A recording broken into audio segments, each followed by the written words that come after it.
Ni hao! A day in my life as a factory worker in Taiwan. 5 years na nga pala akong OFW dito sa Taiwan. And this is my second company. Yung unang company ko kasi is a family business. So, after my 3 years contract, nag-transfer ako dito sa malaking company. Last pandemic, isa sa company namin yung humina, nawala ng OT, nawala ng gawa. So, luckily, nag-open yung Taiwan for direct hiring. Lahat ng mga nag-end of contract, lahat ng layoff is pwede mag-transfer to another company. So, kesa umuwi ng Pilipinas, 3 months before our end of contract, tinanong kami ng employer namin kung gusto namin mag-renew or magta-transfer kami.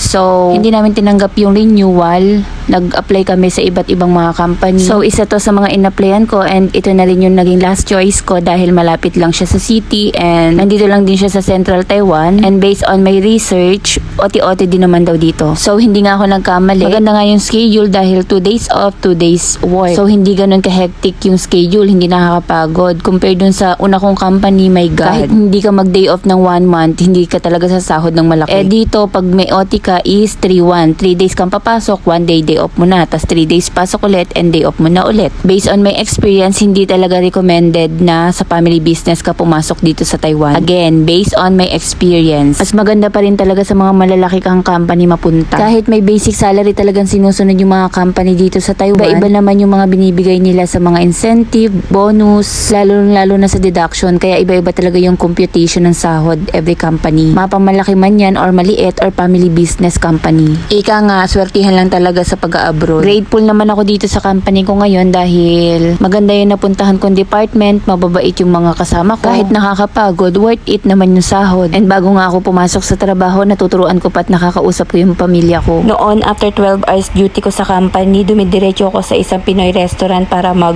part-time job. Dito, kahit 3-1 yung schedule mo, sapat talaga yung sahod mo. 12 hours duty and always night shift nga pala yung schedule ko dito with 2 hours break from 7:30 p.m. to 7:40 a.m. Then 1 hour break sa midnight and 1 hour break para sa madaling araw. Pre-inspection nga pala yung department ko and kagandahan lang din talaga sa night shift is may night differential. So medyo angat yung sahod mo compared dun sa mga day shift. And karamihan lang din naman talaga sa mga Pilipino dito sa Taiwan is always night shift.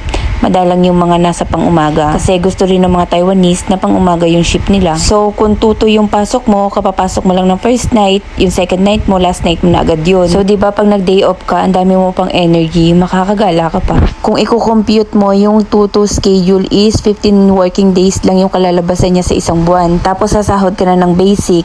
Kung 3-1 naman yung schedule mo, yung isang araw doon is OT pay na. Tapos, pag regular day mo, tas natapat naman siya sa holidays, another OT pay siya. Kaya, di ba hindi trabaho yung mga pinopost ko kundi yung puro gala ko dito sa Taiwan. Kasi bukod sa may budget ka na sa panggala mo, hindi pa ganun ka-hectic yung schedule mo, talagang makakapag-enjoy ka at makakapag self-love. Ang location ko nga pala is Chunan Township, Miaoli, between Taichung and Hsinchu. Estimated of 1 hour and 45 minutes ang layo kung local train yung sasakyan papuntang Taipei. Kaya hindi talaga siya ganun ka-probinsya. So ito na nga, after work, pagka-out ko, natutulog lang ako ng kaunti, tapos nagigising ako ng hapon, and gabi talaga ako lumalabas. Kasi iba rin talaga yung init dito sa Taiwan. Yung mga bus station dito is depende yung ruta nila. Pag may mga ospital, tsaka mga school, doon sila nagdedepende ng mga stops. May mga schedule din yung mga bus dito. Pag ganitong medyo probinsya yung daan, hourly yung schedule dito ng daan ng bus. Natutuwa nga ako dito sa ruta na to kasi 3 daycare center yung magkakadikit. Pag ganitong oras, ang dami mong makikita mga batang maliliit. Halos karamihan kasi sa mga magulang dito parehas na may mga trabaho. And hindi po uso dito yung katulad sa Pilipinas na iiwanan mo yung mga anak mong maliliit sa mga kamag-anak or sa magulang mo. Dito once na may mga trabaho kayo, iiwanan mo yun sa daycare center. Tapos ipipick up mo na lang yung mga bata pag uwian na. Kaya yung mga locals dito, lahat talaga binabayaran nila pag-aaral, pagkain, service, pati yung rent ng bahay napakamahal. Kaya para sa kanila napakataas din ang cost of living dito sa Taiwan. Pero tayo mga foreign workers dito, dahil pinapadala natin sa Pilipinas yung sinasahod natin, nagiging doble yung value. Para sa akin, hindi naman ganun kataas yung cost of living dito. Bilang foreign worker ha, kasi yung accommodation namin is provided ng company. Tapos yung mga pagkain naman dito, hindi naman ganun kamahal. Lahat affordable mong kainin, bilhin. And yung mga gadgets dito, napakadali talagang bilhin. So bukod sa nakakapag-savings ka, nakakapagpadala ka pa ng malaki sa Pilipinas. Tsaka compare naman sa Pilipinas, malaki yung basic salary ng mga locals dito. Tsaka halos lahat nagbabayad ng tama ng taxes. And yung government dito hindi corrupt. Halos lahat ng mamamayan nakikinabang ng mga tax nila. Tsaka yung benefits and insurance ng government dito sa Taiwan,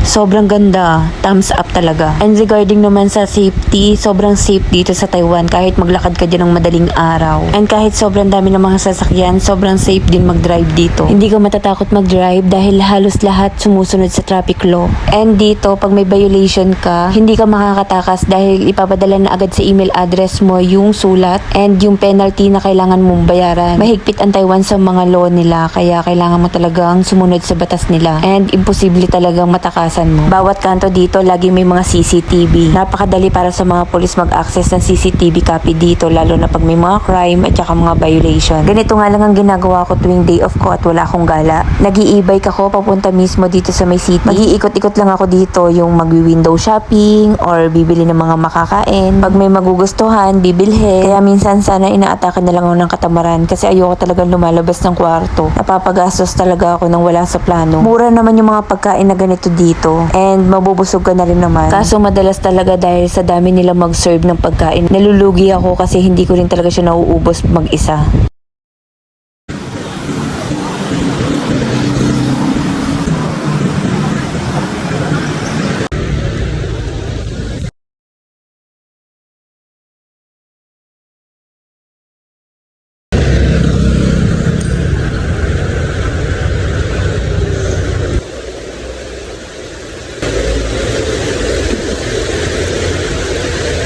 Tapos sa kamalas-malasan, naabutan pa nga ng malakas na ulan. Wala pa naman akong dalang payong. Habang nagpapatila nga ako, dumaan ako dito sa may parang tuhog-tuhog. Ganito yung mga street foods nila dito. Bumili na nga lang din ako nakakainin ko sa bahay.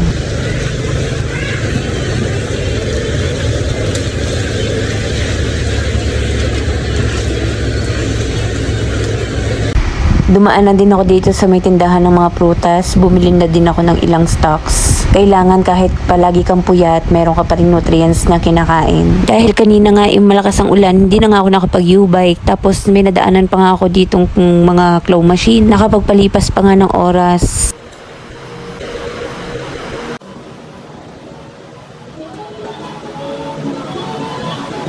And that's all for today's video. Thank you for watching guys. Bye!